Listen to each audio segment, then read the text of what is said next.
Welcome to In Solidarity, a Seva Cooperative Federation podcast. Seva Cooperative Federation has been working for over 30 years to economically empower women in the informal sector through worker-owned cooperatives and collective enterprises. To put it quite simply, we work as a women's enterprise support system to promote and strengthen grassroots women's enterprises.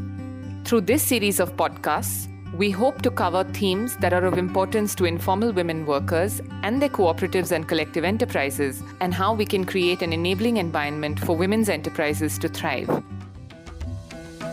अभी तो बहुत बड़ा सपना है हमारा। मुझे कामनी बहुत जरूरत है, मैंने ले जाओ। अब हम लोग के पास कैपिटल आ गया, अब हम लोग खुल के करेंगे बिजनेस। સમયમાં તો જોવા જઈએ તો આપણે બધો કામમાં જ સમય જાય છે, પોતાના માટે સમય કાઢવો બહુ મુશ્કેલ હોય છે। अभी हम लोग मतलब ये पैसा राउंड होते होते हम लोग 12-13 लाख का बिजनेस चल रहा है।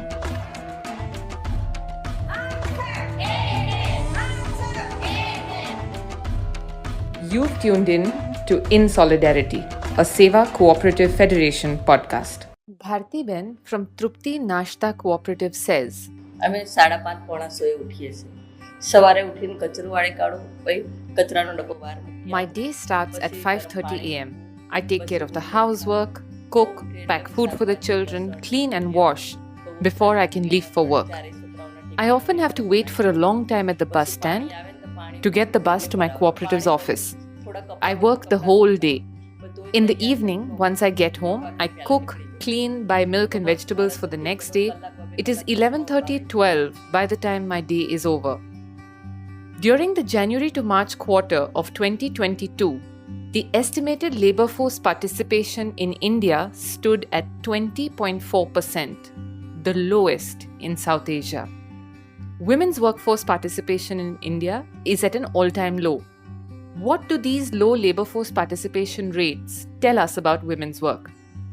An ILO report from 2018 shows that on average, women in India spend 297 minutes per day on unpaid care work, as opposed to 31 minutes by men.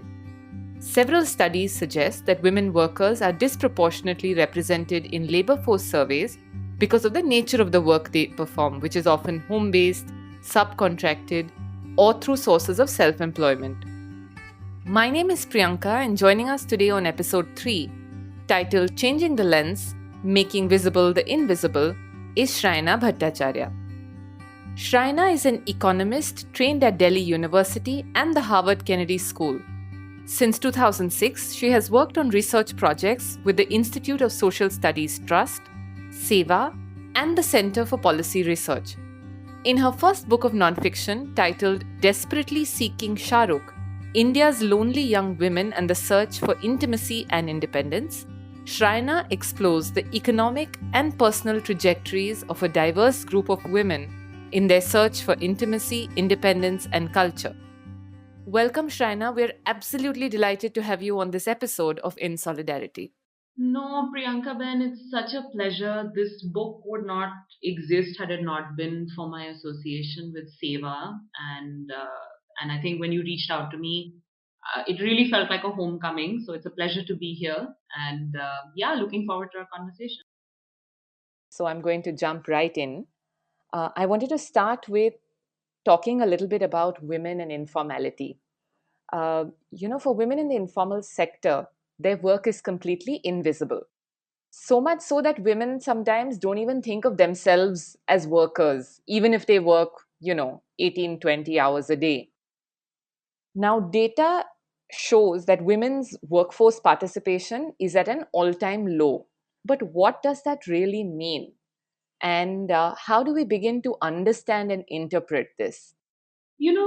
Priyanka, I want to start by saying that so much of our dominant discourse, right, about what is work, what is labor, what is employment, right? Right.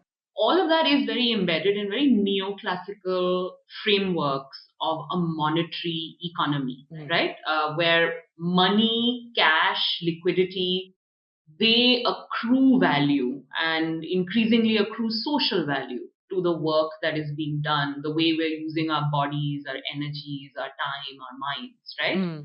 Now, in that sort of neoclassical framework, women's work will always be invisible because the work of care, the work of nurture, the work that women are constantly doing, which, in this neoclassical framework, we come up with statistics like we say 64% of women's work or women's labor is not paid, right? What that actually means is that all women are working 100%. If I were to sort of take the view of how are you adding value to society, to families, to communities, if that is our idea of work, right? Then all women are working all the time. And I think when we talk about this crisis of women's paid employment, one, I think we're talking about a crisis of how this neoclassical framework doesn't really understand or appreciate women's labor because of just its narrowing, right, around monetization.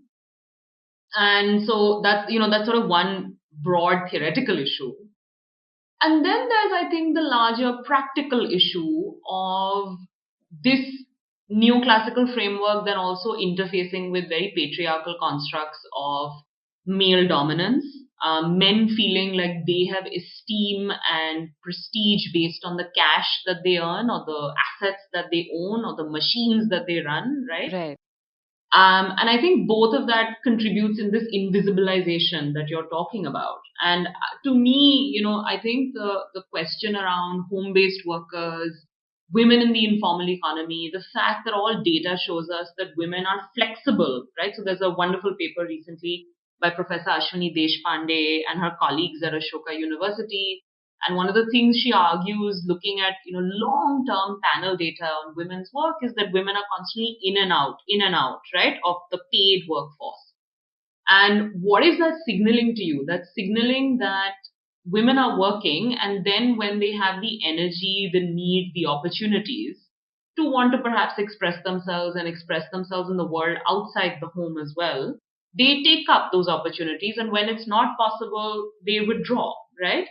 And so I think to answer your question around informality and work, I think it really throws into very sharp contrast the fact that we have inherited a very neoclassical idea of work that has monetary value is work, right? And there's this notion of surplus value. And in fact, no one has articulated this better to my mind than actually this wonderful paper, you must have read it, by Ela Ben and Renana Ben, which is the idea of work, right? Where they actually argue that we need to really broaden our frames of what we understand by labor. Right. If we are really to honor what women are doing for society, for countries and communities. Why is it important to recognize and measure actually the value of women's work, right? Yeah. Why is that important according to you? I think it's two things. One is it's a question of justice. And we do live in a world where data and evidence is heavily embedded with notions of shedding light on where we are as different communities. And I think measurement is a very powerful tool, I mean, for social mobilization, right? So if you're able to show that women are working, say, 11 hours a day but earning only less than 5% of the national income, that is a question of justice. So to me, measurement is very much linked to this idea of us as a community, as a political community, as a social community, doing justice to the labors that women are performing. To me, the question of workers' rights for women, especially those in the informal economy, it isn't just a question of, oh, if we have better rights and better wages, then more women will work and our GDP will grow up. I think that's a very instrumentalist way of seeing things. I certainly don't share that vision. To me, actually, workers' rights, labor's rights, these questions are important because every human being should feel that the value that they are generating is recognized by frameworks around them. And when you don't see that recognition, you feel lonely, you feel frustrated. You see that in the book. I mean, it's a theme that's really, the loneliness is not just an interpersonal loneliness, but it's a structural loneliness that I think all women in different ways are contending with. And I think women who are poor, marginalized, whose labors aren't even monetized, right, or treated fairly, and yet are propping up our economy. I'm specifically thinking of domestic workers. I'm thinking of, agrarian communities as well. We wouldn't have a workforce without these women. And yet there is no justice because we are not paying them fairly. We're not treating them at par with the value that they are creating socially for us. So to me, that's why measurement is important. I think it's important to measure how much is society in this dominant monetized framework at least valuing and recognizing your work. So that's one. I think the second reason measurement is important, particularly around employment issues, is also that there is a fact that there are women out there, and you see this in the book. There are women who are very happy, in fact, with the labor of nurture, right? The labor of love. You see this, in fact, in some of the women I met who were erstwhile, were in seva during different times, and they'll say, "Well, I work because the male breadwinner model has just collapsed," right? And there's almost a resentment to have to sort of go out and work for money, and they prefer to be at home. And then there are other women like myself and perhaps you, I don't know, I'm speaking on your behalf, where perhaps many of us, and there are others, for example, this woman Zahira, who prefer, I think, just to be at home and, take care of the home. That is value that she feels in herself in doing that work. And it's hard work.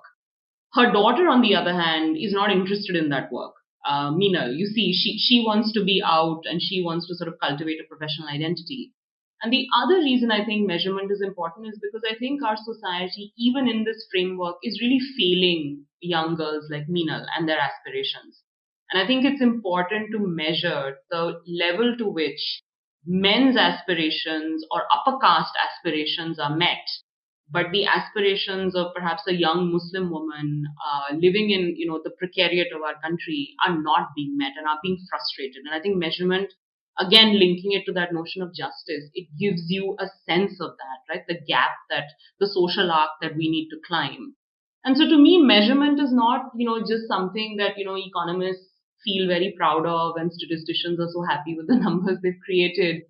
I think there's a lot of hard work that goes into doing good measurement. But at the same time, I think we should understand that this measurement is actually nothing but a language and a tool for justice, to seek justice and to throw into a public conversation the way women's aspirations are being frustrated and the way women's labors are just not being recognized, which is why I think it's important to measure things like share of women contributing to the GDP, how is care contributing to the GDP, constantly measure employment gaps between men, women, across class, caste, different social axes, only so that we can have some facts around which we can mobilize as political and social communities. So, in some senses, then it is also about making the invisible visible. And visibility can do a lot. In our experience of working with women in the informal sector and their collectives, we've realized that visibility of informal women's lives and work particularly changes not only the woman's perspective of self, but also community's perception of her as a worker. There's kind of various levels of impact that this visibility can have. And based on your work and on your research, can you talk to us about this a little more? It's very common in my job. I deal with a lot of people in the private sector and I talk to them about, what are the barriers to hire women. And they'll keep saying to me, oh, but women don't want to work. They want to be at home. Now, if you look at the national statistics data, the latest PLFS, it actually asks the question this time, speaking of making aspirations visible, it asked the question, well, do you want to work? It always asks that question. And this time it asked women, well, if you do want to work and don't work, why are you not working? And majority, I think it's nearly 40 something percent said because of domestic work, because of domestic roles. And I think that's really powerful because I think we have these almost intuitive scripts that we've all internalized, right? And we've socialized to believe. But I think it's very important for data, for scholarship, for films, for culture to really test this sort of these scripts that we've so internalized and force us to interrogate some of these very strong belief systems that I think we're carrying around with ourselves, right? So that's one. The other part, where this is really interesting is that, you only need to read the book to realize that it's actually about women's work becoming visible. Exactly as you said, because what's happening? All these women in very, very precarious circumstances are going out of the house, working, earning money, and then spending it on this celebrity, right? On his films, on his music, on his whatever, organizing screenings in public view. It is making their aspirations, their purchasing power, their ability to claim their own joy much more visible, far more visible than the previous generation of women in their communities were ever afforded, that kind of visibility, not only to their work, but to the fact that then they can spend money on pleasure, right? And on leisure. And you see how difficult that process is in the book. It's not easy to claim this visibility. And you see how powerful that tool is in women's sense of self-esteem. The fact that women feel that they, make small amounts of money, they can save it, they have a sense of voice around it. The community then, as you see in, for example, the story in Rampur, local elders, it's a very conservative village where, the woman I followed lives. They learn to accept that women will want to watch a film, within the courtyard, and it bothers them. But they learn to update their priors, and now it's an equilibrium where it's, in fact, if you go now to some of these areas, it's considered okay, and it wasn't nearly just 15 years ago. And through the course of my research, I saw how those norms shifted. And I see how good so many of the women in those communities feel about that. Now, when we talk about women's empowerment and in this very corporate language of, women's independence and money and all of that, which is of course very important. But I think to me, money and all of these things are just tools in this current, going back to that first question, in this neoclassical world that we live in, for women to feel a sense of strength in themselves, to claim their own sense of self, to claim confidence in that. And I think you're absolutely right that the more visibility that is accorded to their work, the more visibility, in fact, I would feel that's accorded particularly to their domestic labors, and to their joys, and to their pleasures, and to their voices, the more confident you will seem. One of the most powerful quotes I feel in the book is I'd interviewed Professor Abhijit Banerjee for the book, and he said to me, and it's really stayed with me, he said, we don't realize and we really underestimate the sort of chronic lack of self-confidence that so many girls across class, by the way, and caste are growing up with in our country because of patriarchy and because of this invisibilization. We don't want to make visible the fact that men are not, for example, comfortable with women who earn, right?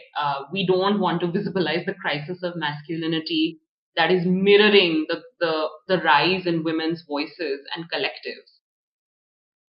And so I think you're absolutely right. I think visibility is such a powerful tool for a sense of self also to become formed in a society where women are always told that you are inferior, and you sort of buy into it. And or you buy into very masculinist ideas of what accords value, right? So it's again the same language of power and money. But in my book, I realized just these women earning some money and wanting to just watch Shah Rukh Khan is a way of visibilizing their internal needs and desires in a way that's actually quite radical. On the Absolutely. surface, it may not seem it, but it is. Absolutely. Um, you worked very closely with informal women workers through your work at Seva, through your work at the Institute of Social Studies Trust. Um, and it would be nice to talk about how this has informed your research and your book and, your larger work. So, Priyanka, as I said in the beginning, this book would not have happened had it not been for all the women that I interacted with when I was very young. I was in my early 20s, and I was a research assistant for a project at the Institute of Social Studies Trust, and we were working, in fact, with HomeNet, which is, an associate of Seva. Very much, in fact, my first set of fieldwork visits were near Lal Darwaza, where I was going and collecting information. There's a paper out, I think it's in the Asian Journal of Women's Studies about minimum wage. It's long, long time ago. And I think I was so privileged to have that work experience because I think one, I realized all the questions I was asking were wrong. The way, because there's a way I think all of us are taught in development studies programs or economics programs about how to sort of ask questions of informal workers, of Right. women, of their lives. And I realized, in fact, and the book is born of that, of this collapse, because that method just totally collapsed. These women, as you well know, Seva, these women were actually doing surveys on themselves to make their own work and wages visible for local employers and for activism, right? So the idea of some external person coming and asking them these questions just felt foolish to them. I mean, they thought they were indulging me, honestly. And what I'm so grateful, in fact, it was Ratna Ben and Renana Ben, Ratna Sudarshan at ISST, and at that time Renana Ben was sort of, guiding some of the work. She said, Shrayana, go visit some of these communities, collect the information. And I landed up in a place where I realized this, traditional, oh, what are your wages, what are your economic challenges type question will not work. It won't cut it. And I started asking people about their favorite actor instead. And, the book is what it is, without, I think, you have a sense of the direction and shape it took. But I'm so grateful because I had it not been for those early experiences, this line of inquiry, right, would never exist. So that's one. I think the second thing I do have to say, I'm very grateful seeing that kind of community mobilization. At the time that I was working um, in different areas in Uttar Pradesh, as well as in Gujarat, with different informal workers collectives. One of the things I realized very quickly, and then after that, I was working on a project on domestic workers, and I had the opportunity of just observing a lot of these collectives voice concerns during different platforms and tripartite meetings with government and so on. One of the things I realized was, none of these women were a bichari. There's a way I sometimes feel in journalism, in writing, there's this the poor marginalized character, right? Who's Yeah, this yeah, yeah. woman? uh, None of these women were like that. They were, and they weren't, badass either. They were not, they were just people like you and I are, like all of us. And Right. I think one of the things I learned, and maybe it's, something everyone already has learned, and I'm really foolish and I had to learn the hard way, is that I realized that you have to write about people and interact with people like they're not constructs but people, and I think sometimes in social science what ends up happening, and I think probably for good reason, we're so passionate about what we're doing, we're passionate about what we're arguing for, we end up making people constructs to serve our ideas, right, and our sort of way of viewing the world. And one of the things I learned very early on in my career, and I think into the 5 or 7 years that I was working with these different groups, is that it's not about me, and these people are not constructs. These are fully formed human beings. And I realized instead of writing a book about the plight of informal workers in the Indian economy, or how terrible their lives are, I decided, let me reverse the gaze and tell you what are the things they enjoy doing, right? And I wanted to sort of enter into it in a very different way and also show that actually their pleasures are very similar to my pleasures. I love smiling at Shah Rukh Khan. So do so many of these women, right? This is a very similar feeling that we all have. And I really wanted to create that flatness of it, that, there is something that actually connects all of us. And so that was, I think, a very important, I think, lesson for me. And the third thing, I think, of course, is you get a textured sense of just everyday lives, right? Just how brutal and harsh the Indian state and the Indian market, the way the market has been constructed, is for so many women. The way it underpays them, the way it makes them struggle and hustle to just find a house which is safe, how difficult it is for street vendors, just to own some space to sell their wares. I mean, you see all of this, and it's very difficult then to come back and be very, the sort of, to use, to be cute about it, like efficiency oriented. There's this kind of argument about welfare spending and let's be efficient. I think you learn very early on. I mean, I know politically it's really shifted my gaze, which is I'm one of those people who just believes we should have near universal safety nets. We should just have, large transfers for people, just seeing the harshness of everyday life and, the sort of right to work and the right to express yourself. I mean, those things become very, you learn just watching these lives, how hard it is. One, of course, how privileged and luxurious our lives are. And second, you realize that as much as you can do through, paying your own tax and arguing for certain kinds of programs, if you can push for this kind of recognition, be it through money, be it through rights, right? For women's labors, their conditions. I think that sort of politically changed me a lot. So I think these three things, I think I really feel it just changed the way the questions I ask, the gaze I bring into my own research, into what I will do in the future. The second, I think you realize that in the way you write and think about research models on women, don't make them constructs to serve your larger point. I mean, that I understand is the job of a PhD. That's not the job of a writer, I think. I see that difference.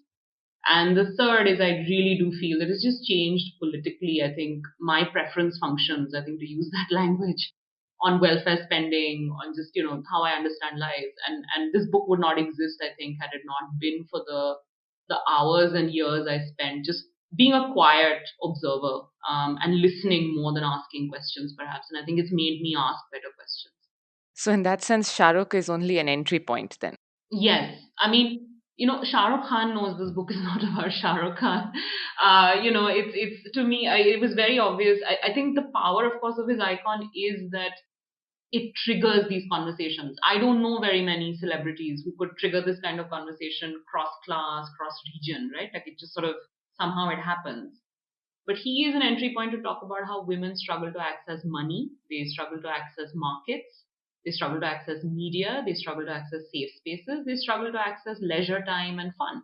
And it becomes this prism to talk about all of this and also to talk about a masculinity that seems to really want to frustrate women's aspirations for freedom. And a conversation on what could a supportive masculinity look like. And I think he allows us to have those conversations about our lives, not necessarily about him. Right. Um, I'm going to bring to you something that Fulwanti Ben, a member of Trupti Nashta Cooperative in Ahmedabad, says. Yes. देखो पैसा कमाती दो मेरे घर वाला I quote, इसको मैं whatever money I earn, I give to my सारे husband. घर Yeah. He runs the house. बस And when I जब need मुझे money for पैसा the bus चाहिए or to buy बस vegetables, I have to ask him. Uh, Women in the informal sector and ownership of assets, if we were to talk about that a bit, you say that the act of having one's own bank account or owning a house is almost radical and subversive, Yeah. right? Yeah. What is the connection between ownership of assets and a woman's identity? So, it's really interesting. In fact, this goes back to literally the origins of the book.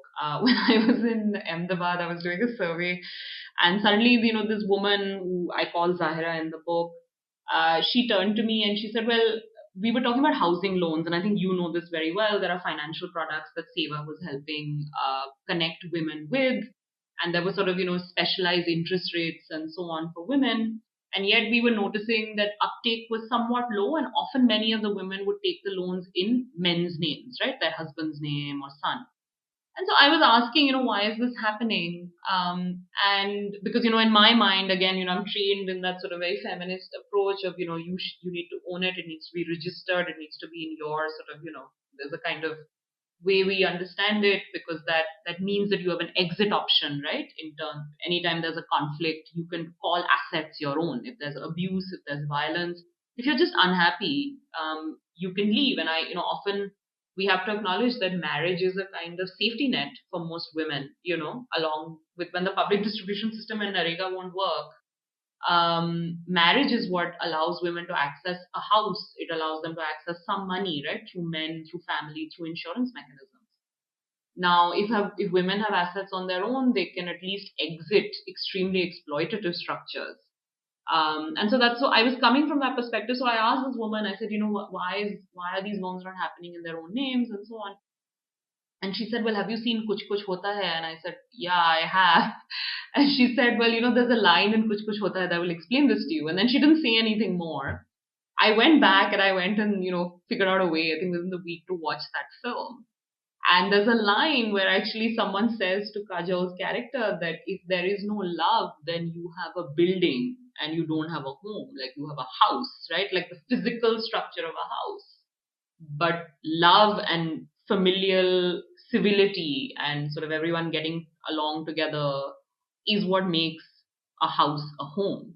And I think what she was trying to say to me is that while many women, they see the economic value of lower interest rates and all of that, but they also value happiness at home and good relationships with the men in their house, with their in-laws. They value that. And, this goes back to that whole idea of like the labor of nurture, right? That you value that work, you value that role.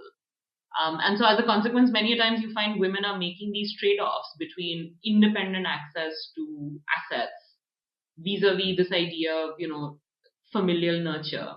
Now, one part of me looks at that and says, well, it's really unfair that women are constantly asked to make this trade-off. Why aren't men asked to make this trade-off? And I hope that that changes. I think, and we see, I'm hopeful there have been changes in at least some of the property acts frameworks in India, and I'm hopeful on that front. But one thing I did realize, for example, in the book, many of the women, and this is very common, it's not just my work, I think many others who worked on sort of women in the informal economy show us this, which is that, even if you give some amount to the husband, some you'll keep for yourself. In the book, in the case of my book, it becomes really radical because all these women are spending money on film, right? And that becomes like, how are you spending on leisure? It's sort of seen as this really bad, dirty thing that should make women feel guilty. And yet they are doing it completely, in their unabashed way. They're saying, we live very hard lives and we want to just go ahead and enjoy this for ourselves. But you see that there are these trade-offs. And, in the paper that I'd written, in fact, based on this experience, I called it sort of the trade-off between Maryada and sort of modernity, right? In a way, like these modern ideas of, women should be owning their own assets, but then there are all these social boundaries around how women should behave. And I think it creates a palpable sense of tension. But I think each woman then plays that trade-off very differently. But I think, to echo your sentiment, it is really critical for women to have access to some independent resources simply because of exit. So, one of the things the book draws on is intra-household bargaining theory. And one thing all economists teach us about from that theory is that men have more power within the household simply because they can leave. You can leave and find a house for yourself. You can leave, find a job. It's okay even for a man to sleep on the streets. I mean, to be really crude about it. However, if you look at women, those options often are not available at all. I mean, you see Manju in the book, she runs away because she wants to sort of, explore a more adventurous life in Delhi, but she realizes it's so unsafe for her. So she returns to marriage. And I think you see different ways that this plays out in so many women's lives. I think around us, you certainly see it in the book, where in the absence of a market or a state that will really protect women and will serve their needs and recognize their needs, marriage and social relationships become your insurance mechanism. So what ends up happening, I think, is this very harsh trade-off is placed on women. That, either you let your brother, you voluntarily, for example, gift your brother your property, for example, right? Or you're just not being a good sister, and then let your brother take care of you. And I think there's this constant trade-off which I don't see men having to make as much, and particularly poorer women, women in the informal economy, those from the precariat. This becomes even more sharp, with income that is being earned, and you see it play out in abuse and violence. I mean, you see this in the book. It's discussed. But I also see how in the book all these women are trying, to create a little space for themselves. But it is interesting, Priyanka, that many of the women in the book I follow who are from the precariat, who work for a very long time and have savings and so on, they do have to rely on men as well. So, for example, Zahira, who I mentioned, she relies on her brother. He sort of helps support her a bit. And she's single. She says that if she were married, she wouldn't be able to earn and sort of hold space for herself, which is interesting, right? So this constant trade-off between marriage and independence. I mean, maybe it's a false binary, but you certainly see it play out in the book. This tyranny of marriage and the tyranny of the fact that women can't feel safe outside of a marriage, and outside of social relationships. And I think that really frustrates their ability to independently assert ownership of assets. And I think this is going to be a challenge moving forward as well. All right, so this brings me to a question around solidarity networks, and I'm going to bring to you something that Hansa Ben, who is a member of the Saundarya Cleaning Cooperative in Ahmedabad, says. I like working with the cooperative because I am respected. No one disrespects me. Over here, I am valued and my work is valued. What, according to you, Shrayana, is the role of solidarity networks in women's independence assertion of choice and visibility? I think it's twofold. One is I think there's something deeply moving, humbling when you realize that you are not alone in an experience. And I think for too long, and this goes back to that idea of invisibilization. For too long, I think we've lived in a world where many women believe that, abuse, what we call microaggressions, having to sort of feel lonely, low self esteem. I think for a very long time, many people thought that these were sort of isolated personal issues, right? Like, oh, this is just something that's with you. When you open up and enter into solidarity groups and networks through friendships, through, organizations, you suddenly start to realize, well, wait, it's not just me, it's so many other women. There is power in that. There's also power then in realizing that this is not an interpersonal issue alone, it's an institutional structural issue, right? Which you can fight and articulate. And you see that, for example, with the Me Too movement. You see that with Seva, I mean, there's so many examples, from history.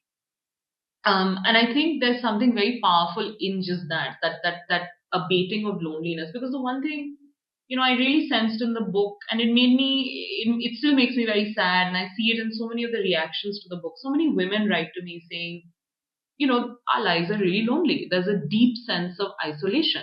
And this, penetrates, in fact, across. In fact, I find that sense of isolation is much higher amongst elite women because I feel like they live more clustered, cloistered lives, than I think women in the sort of emerging middle class or the precariat. Because there the circumstances are such that you have to band together for water, for, just basic governance, right? Like there are groups constantly being formed. So I think the first is just this end of feeling isolated and lonely. And I think that's a really important psychological function for us to then value ourselves, value our work, and value what we want to bring, right, to our families, to our societies. So that's one. And I think the second, of course, is you see this in the book. So when you have female solidarity networks, you can call out nonsense. So, for example, there's a domestic worker in the book, Sandhya.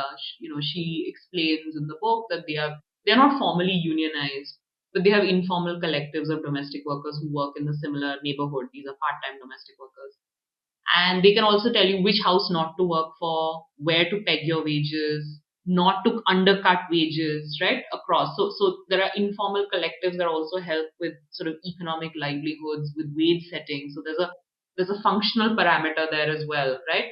Where you sort of arbitrate some norms around treatment of workers, which I think is very critical. And you again see this, look at all the agitations that Seva's done for wages for workers. It's similar. And the third, I think, which where I really feel solidarity networks are so critical is I think in articulating and thinking very deeply about what changes do we really want to bring as a collective, right, into society. I think we still live in a world, particularly on the economy, where men speak, and there's a lot of behalfism on women. I don't want to speak on behalf of any woman. I think we should have communities and groups that speak for the interests and what they would like to achieve, and then let us arbitrate. And that's where I feel like grassroots mobilization, solidarity networks are so important because I think it's high time we abandon sort of survey-based behalfism or just anyone speaking on behalf of anyone. I think we need to have more credible voices that are much more sort of solidarity based than anything else. And it's not just for mutual aid, but it's actually as input into big policy questions. So, for example, I really want to know what women think about universal cash transfers to all women to reward their care labor. I don't necessarily want to hear from just policy experts. I want to hear from workers' unions and groups, and I think that's a healthy society, right? Like when you have these solidarity networks that can represent, debate, argue, fight, and then present a point of view. I think that's really critical. So to me, it's sort of these three things. I think it's loneliness. It's also then economic arbitration, which I think solidarity networks can really play a very important role on. Be it sort of checking bad behavior of men in workplaces or pushing employers to treat workers better. I think there are all kinds of things that one can do. And the third is, I think, better representation of voice. I think that's really important. I mean, in my book, one of the things you see is that, all these women, for example, when they get together to watch a film, then there are all these questions actually about, well, why is it that men can't help with X? Like there's a lot of grumbling, right? Then they realize there's this shared space for grumbling. And that leads to some very interesting conversations when they go back home, right? So it sort of opens up aspirations. There might be a woman, for example, Manju has much more what we would call outworldly experience because she's left her village, she's gone out, she's come back. So she brings a new set of experiences. She brings Shah Rukh to the village, for example, right? And with him, then there are all these new experiences of media, London, what kind of men. Like one of the women in the village said to me, I'd never seen a man peel a carrot before, right? And these are things that now this young woman, because she left her village, went to Bareilly, came back with sort of some media, she's now sharing with everyone else. So it sort of opens up spaces for debate, deliberation, voice, discussing experiences, which I think is very powerful. And I think that is the fundamental job of being a human being. Capitalism has left many people behind, right? And we're talking about structural failures. Yeah.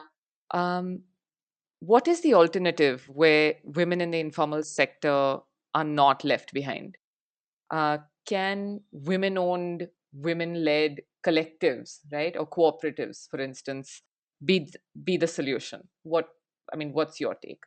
So I think women's organizations are going to really pave the. If you look at all the really tough questions that have been asked of our dominant structure, so take home-based work for example. I'll just use that as an example.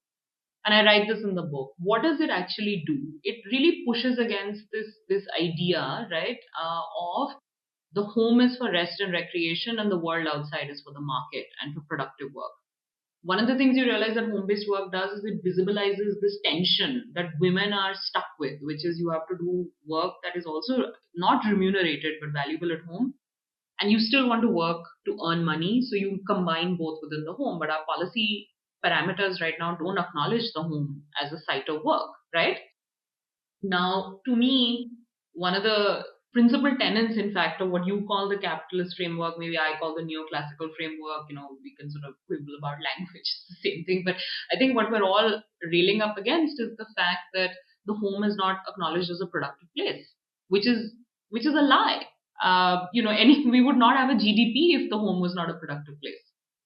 And I think to me, the feminist economist lens is liberating because I think what it does is, both for men and women, by the way, is that it acknowledges that value is not just in what the market arbitration is placing the wage on you. That's not value. Value is also, this productive work you're doing at home. And I think it would acknowledge, for example, it would start at a very practical level by acknowledging the home as a productive workplace, which should then be subject to regulations, to wages, to all kinds of, conversations, which is why I find this conversation around universal transfers to women really interesting, because I think it's a way to get at that, right?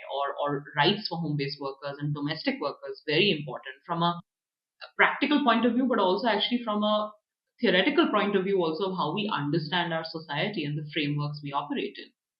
So I think to me, feminist economics is nothing but it's a lens to essentially argue that the job of caring, right, the job of nurture, um, that is productive, valuable work that needs to be accorded its pride of place in the way we think about things, right, the way we think about our frameworks. And I think once you start to do that, you'll be in a very different world, because then we may be able to start to say things like, well, shall we have a universal safety net, for example, for informal workers? You see parts of that in this idea that the state should care about its citizens, so you have a right to work perhaps, and a right to, some notions of dignity, right, that are enshrined in our labor rights and practiced. And I think to me, that's really the power of feminist economics as a lens, which is to really push against a very narrow view of what the economy looks like. And I think the other thing that it allows us to do is also to be quite honest and open about the fact that our homes are also not, sort of places of just love and, everything's great, right? Like I write a lot of op-eds about women working, and I keep getting emails often from men saying, but Shrayana, if all women start working outside the home, and I actually am a big believer in sort of, all there should only be affirmative action for women from marginalized communities, for all jobs, everything. And when I write things like this, they keep saying, well, if all women stepped out of the home, what will happen to family values? And behind that comment, which seems innocuous, but it really isn't, is the idea that it is the job of, exclusively the job of a woman to sacrifice every other desire that she might have at the brunt of this nurturing family values. I'm not sure. I think feminist economics would perhaps give us a language to sort of argue against that, which is to say that we can all be partners in value that we create within the home. This is not just something exclusively tagged to a female identifying body, right? And so I think to me, that's really the lens that it brings. And it allows us to acknowledge that our homes can also be fairly abusive, tactical places. I mean, you see this in the book. There's a lot of contracts and all kinds of tactics going on within homes. And I think one thing I really enjoy about the literature, be it Naila Kabir, be it the work that I've read of feminist economists, be it Beena Agarwal, is this very clear acknowledgement that the home is not this beautiful safe space. It's actually a place of a lot of strategy that women are constantly having to actually navigate, to seek more freedom, to seek that independence that we were talking about. And I think that's really the power of it, which is, then you start to think about policies and frameworks that can start to attack some of this at home, some of these silent battles that women are facing every day. Thank you so much for that amazing conversation, Shrayana. This was such a pleasure. Thank you. If you enjoyed listening to this conversation, do share it with your friends and family. If you would like to collaborate or partner with us or get in touch with our women's cooperatives, write to us at communications@sevafederation.org. That is communications@SEWAFEDERATION.org.